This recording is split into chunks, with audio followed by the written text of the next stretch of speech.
J'aimerais réfléchir avec vous sur les manières dont nous percevons la réalité du corps humain et sur sa place dans la construction de notre société. Il y a quelques mois, j'ai rencontré des chercheurs en études de genre parmi ceux qui ont pignon sur rue, sur culture, sur médias, etc. Et nous avons échangé autour de cette question: qu'est-ce qu'un être humain? Alors, une sociologue a expliqué sérieusement: un être humain, c'est quelqu'un qui est né, qui est vivant depuis au moins 24 heures, et s'il survit, alors il devient un être humain rétroactivement depuis la veille.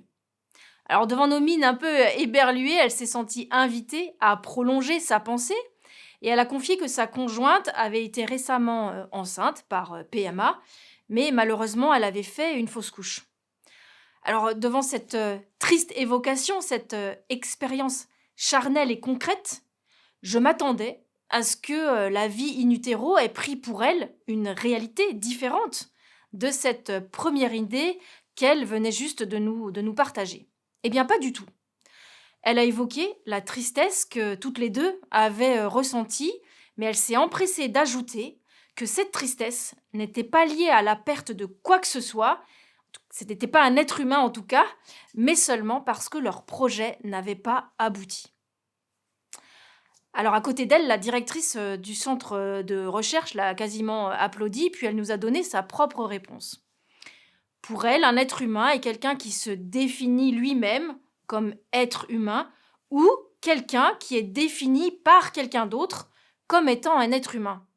Elle a précisé que si quelqu'un décide que son chien est un être humain, il est un être humain et que cela ne la gêne en rien. Il ne faut pas croire que ces modes de pensée soient isolés. Ils sont au contraire extrêmement répandus et même, je pense, assez caractéristiques de la modernité où l'homme croit tout créer, se créer lui-même, et l'homme qui pense pouvoir décider de tout ce qu'il est et de ce que sont les autres. Un chien peut être un être humain si je le décrète ainsi. Alors j'ai posé ensuite une autre question. Pour vous, qu'est-ce qui est encore du domaine du donné et du reçu?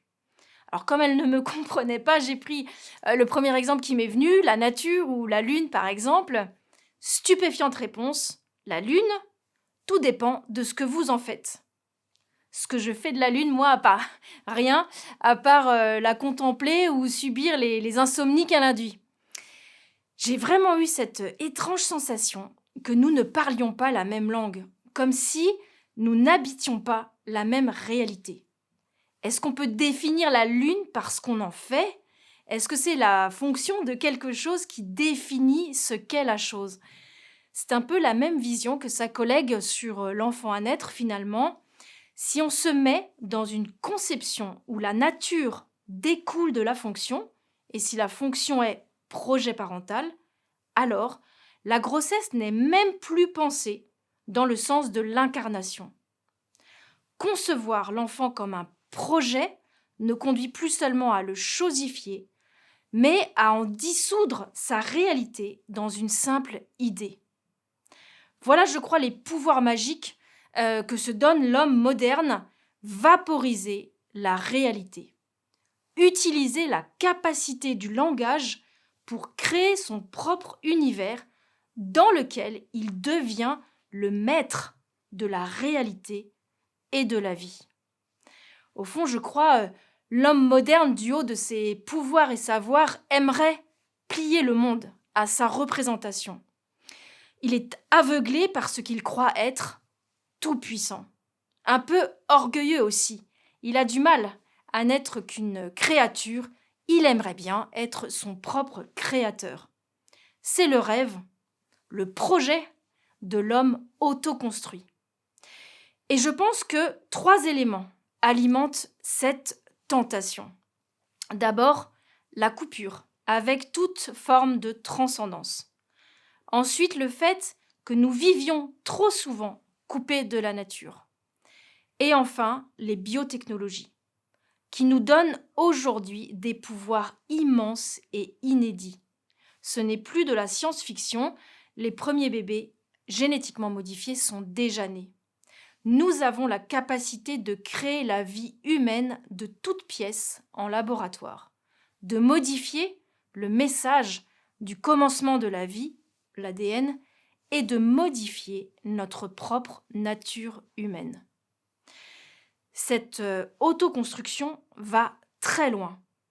Nous sommes dans l'ère de la liberté d'autodétermination qui postule qu'on peut décider de tout ce qu'on est et prétendre que cela est vrai. Il y a des idéologies aujourd'hui qui se fondent sur un quasi sacro-saint ressenti personnel. Évidemment, bien sûr que le ressenti existe et il compte.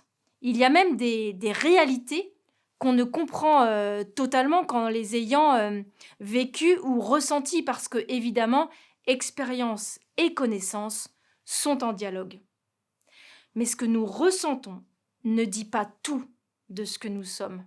Mon ressenti seul ne dit pas tout de ce que je suis. Et pourtant, en son nom, en ce nom de ressenti, on vote aujourd'hui de nouveaux droits, coupés de toute autre considération. Je pense par exemple au changement de patronyme ou de sexe à l'état civil, ou aussi aux filiations d'intention des enfants qui sont nés de GPA. Cette idéologie contemporaine affirme que le corps doit se taire et qu'on peut se passer de la réalité biologique de la différence sexuelle entre les hommes et les femmes au profit de singularités choisies et fondées sur le seul ressenti et non sur une vérité de l'être. Dans cette confusion générale sur ce qu'est un homme, une femme, un être humain, on observe aussi des personnes qui émergent, qui se présentent comme xénogenrés, c'est-à-dire qu'ils ne se considèrent même plus comme appartenant au genre humain. Et certains donc n'hésitent même pas à transformer leur corps pour se donner une autre morphologie que la leur, évidemment la leur qui est celle d'un être humain. Leur volonté a tranché. Ils se présentent au monde comme étant un elfe, une couleur, un objet, un animal. L'absurde de ce raisonnement est que seul un être humain est en mesure de dire de lui-même qu'il pense ne pas en être un. La nature humaine a des limites. Ces limites ont toujours un peu dérangé, voire frustré l'homme. Et si l'homme les considère, ces limites, comme des injustices, alors il sera tenté de les transgresser. Et c'est comme ça qu'on arrive au transhumanisme, une sorte de nouvelle religion qui prétend dépasser, augmenter l'homme par les technologies médicales, génétiques, cognitives, informatiques, etc. Et cette idéologie, au fond, elle se fonde sur un mépris de la condition humaine qu'elle juge limitée, obsolète, mortelle, qui plus est. Changer notre nature pour nous adapter au monde et non l'inverse, c'est en réalité la forme la plus profonde d'aliénation. Et ça nous détourne d'une réflexion critique sur le monde et ça tue tout désir de progrès social et politique. Alors qu'est-ce qui a conduit à ces modes de pensée ? Eh bien d'abord, je crois, le fait de considérer la nature et la vie de manière purement fonctionnelle. C'est-à-dire de regarder nos corps, le corps humain, comme une machine élaborée et de le regarder par ses seules fonctions biologiques. Notre culture aussi est profondément marquée par une vision qui a construit une séparation presque étanche entre le corps et l'esprit, ou la volonté, et où l'homme serait aussi comme amputé de son âme. Au fond, la modernité s'est évertuée à se couper de toute transcendance, à penser le monde dans une raison close. Sans transcendance, on ne considère plus rien comme reçu ou comme un don. Ni la création, ni la lune, ni notre corps. Si bien que tout, mais aussi bien la nature que la nature humaine, n'est vu que comme un tas de choses à notre disposition. Quand disparaît la logique du don, elle laisse vite place à celle de la domination. Et c'est pour ça que la vie n'est plus une inestimable réalité confiée à la responsabilité humaine, mais une chose que l'homme peut manipuler et dont il revendique aussi bien, la pleine propriété. Et c'est vrai pour la manière dont on a exploité la nature, on s'en rend bien compte aujourd'hui. Et aujourd'hui, c'est ça qui nous convoque à une profonde conversion écologique. Mais c'est vrai aussi pour la vie et l'être humain, parfois exploité. La marchandisation du corps qui se répand transforme profondément notre regard. On peut penser tout simplement à l'exploitation des embryons, des gamètes ou également des mères porteuses. Les prismes techniques et scientifiques modifient aussi notre regard sur l'être humain. Je prendrai l'exemple des extraordinaires et bénéfiques découvertes sur l'ADN que nous avons fait, qui ont participé à résumer l'être humain à son code-barre génétique. On a cru à un moment à une forme de déterminisme génétique. Et ça, aujourd'hui, ça se concrétise dans la manière dont sont promus les diagnostics préimplantatoires qui sont pratiqués sur les embryons in vitro et qui, au fond, réduisent l'être humain au début de sa vie à son code-barre génétique ou à son karyotype. La technique s'impose plus particulièrement aussi sur le corps des femmes. Et au motif de la libérer, eh bien, la technique prend de multiples façons le contrôle du corps de la femme, en particulier en lien avec la fertilité, sa fertilité, et avec sa singularité de pouvoir donner la vie. On vient par exemple juste de parler de la question emblématique de l'octoconservation des ovocytes. On essaye de défendre tant bien que mal l'égalité, qui est évidemment bien nécessaire, en tout cas du point de vue de la dignité, de la responsabilité et aussi des droits, mais cela se fait parfois au prix de l'effacement de la réalité du corps de la femme. Notre société s'est construite par exemple autour d'impératifs professionnels et économiques qui peuvent s'avérer difficilement compatibles avec les meilleurs temps de la fécondité féminine. Il faut défendre la place de la femme, mais pas d'une femme désincarnée. Et on baigne dans des slogans ambigus comme le droit à disposer de son corps. Et bien qu'on le veuille ou non, tout ça, ça pollue nos esprits, comme si le corps était une chose un peu à côté et dont on dispose, et pas la personne elle-même. On n'a pas un corps, on est un corps. On peut dire « je suis mon corps », et même évidemment bien plus que cela. Mais c'est vrai qu'il n'y a que notre corps, au fond, qui soit une réalité matérielle, concrète, tangible, sensible. Et souvent, et c'est normal, nous pensons la réalité comme étant seulement la matérialité. Mais la réalité, c'est plus que cela. Et croire que nous sommes un amas de cellules, un amoncellement de pièces détachées qui deviennent des ressources interchangeables, certes, qui fonctionnent plutôt bien ensemble, le tout commandé par un ordinateur assez élaboré, mais dont la seule connexion nécessaire est d'être connecté à lui-même, tout cela, je crois, relève du summum de l'ignorance que l'homme a de lui-même. L'homme ne se définit pas seulement par ses composants.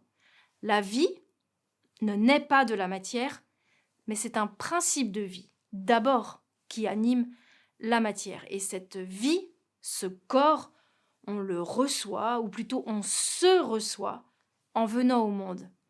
Et il faut bien apprendre à vivre avec lui, ou plutôt en lui, à nous réconcilier avec lui aussi quand on est blessé, fragile, quand on ne le comprend pas, ou qu'il garde en mémoire des traces de souffrance, ou quand on ne peut pas porter la vie.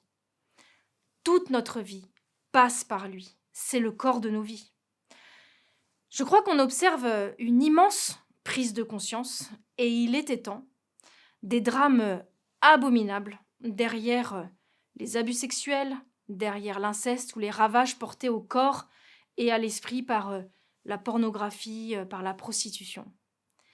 On voit bien que ce qui est en jeu, c'est la protection de toute la personne, du corps, mais bien sûr aussi du psychisme, de l'affect, des sentiments, de l'esprit, de l'âme, bref, de la personne tout entière, car en réalité, tout est lié. Je crois que nous avons besoin de progresser dans notre compréhension de la personne humaine, de mieux la considérer dans la réalité de sa globalité, dans sa singularité et dans son unité. Au fond, eugénisme et transhumanisme et tous les écueils que j'ai pu mentionner, toutes ont les mêmes racines, un refus de la condition humaine, mais aussi l'obsession de la performance et de l'autonomie absolue. Ce sont des mythes, les mythes comme celui du corps parfait. Nous sommes par exemple tous génétiquement imparfaits, mais nous sommes surtout génétiquement uniques et vulnérables. La vulnérabilité fait partie de la vie. Pourtant, aujourd'hui, la vie est de plus en plus soumise à condition, remise en question quand elle s'annonce vulnérable à son commencement ou qu'elle semble le devenir à son achèvement.